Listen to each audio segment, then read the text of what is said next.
Assalamu alaikum, peace be with you. Thank you for joining me for this continuing discussion on 30 reasons for being Muslim. Today, I want to explore a very important reason, and that is that in Islam, we get the sense of being part of a unified but diverse ummah, a community that is worldwide, comprising many different races and speaking many different languages. And that gives us a sense of wholeness, belonging to this massive global movement of followers of the Prophet Muhammad, peace be upon him. And that to me is a very good reason for being Muslim. Let's step away from Islam for a moment and look at the broader picture and see where the problem lies. People want to be connected to others. We recognize today more than ever, especially with modern genetic studies and the mapping of the genome in the Human Genome Project, that human beings are so identical one to another that the differences among human beings are only, represented as 0.1% of our genomes.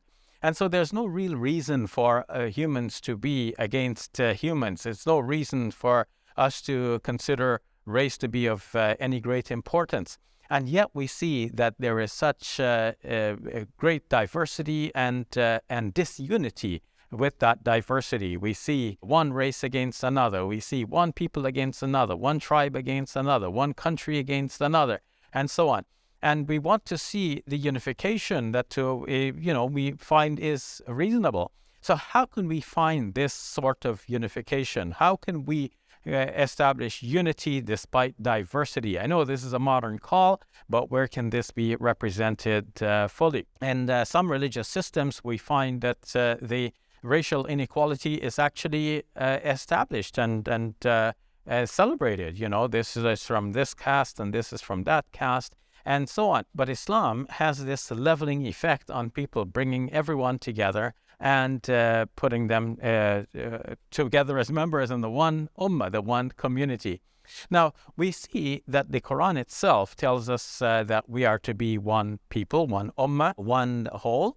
For example, in the 3rd chapter of the Quran, where we are told, وَاعْتَصِمُوا بِحَبْلِ اللَّهِ جَمِيعًا وَلَا تَفَرَّقُوا. Hold on to the rope of Allah, all of you together, and do not be divided among yourselves. In the lifetime of the Prophet Muhammad, peace be upon him, we see that he was surrounded by many companions, many followers of diverse backgrounds. The Prophet Muhammad, peace be upon him, is reported to have eaten from a singular dish together with his companions, a large dish, obviously. And in his presence, often there were people of diverse backgrounds. There was Suhaib, who was a Roman. There was Suhail, who was a Persian. There was Bilal, who was Abyssinian. He was black. And there was Abu Dhar, who was from the Ghifar tribe. And the Prophet Muhammad, peace be upon him, himself was from the Quraysh tribe. So we had this kind of diversity that is there right in the lifetime of the Prophet Muhammad, peace be upon him. But you know what? They were all one brotherhood. And the 49th chapter of the Quran tells us that we are to be ikhwa, we are to be one brotherhood. And so we see that this diversity was there, but also there is a unity. And this is what the Quran is trying to foster with us. And when we are Muslims, we feel that we are part of this great diversity, and yet it is a unified diversity despite the differences. The Quran teaches us to respect people of all tribes, of all colors, of speaking a variety of languages. And not only does the Quran have this in terms of theory, but the Quran gives us practical measures, and Islam as a whole includes practices that serve to unify people. One of the unifying features is the retention of the original scripture in its original language, the Quran, in the Arabic. That means that where we go, wherever in the world we go, we hear the Quran being quoted by scholars of the faith. It's quoted in the same language that we have already memorized the verses in. We recognize that these are the same verses. We know it. We love it. We want to follow it. We're together with those people. So, for example, when I travel, for example, if I go to Malaysia, there I'm among people who speak a different language, Bahasa Melayu.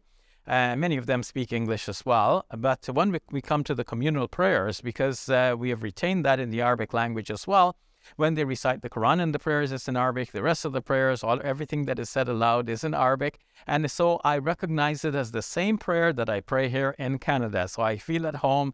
I feel that we're unified. We're part of the same global ummah. There is no difference. And when we come together like this in the Hajj as well, we recognize this unity despite the diversity.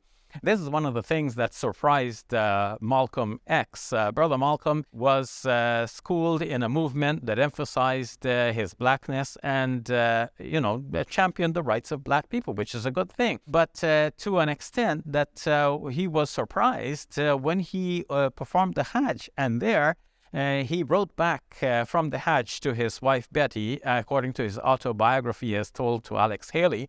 And he said to her that he was eating together with people of blonde hair and blue eyes, and he was sleeping on the same rug with them. And that to him was quite impactful. He became our brother Malik Shabazz.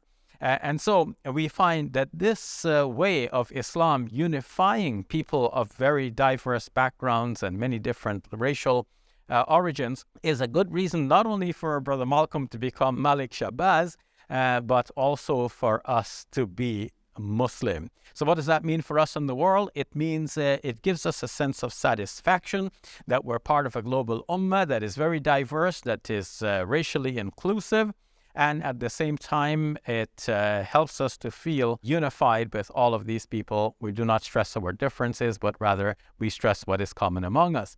And finally, by Muslims having this kind of openness and this unification of the various races, that makes our world a better place. So thank you for joining me for this interesting discussion. And tomorrow, another reason for being Muslim. So please join me. Peace be with you. Assalamu alaikum. We're taking Let the Quran Speak to the next level by establishing the Muslim Media Hub. This Ramadan, please support us to help us get this project off the ground. Please visit QuranSpeaks.com.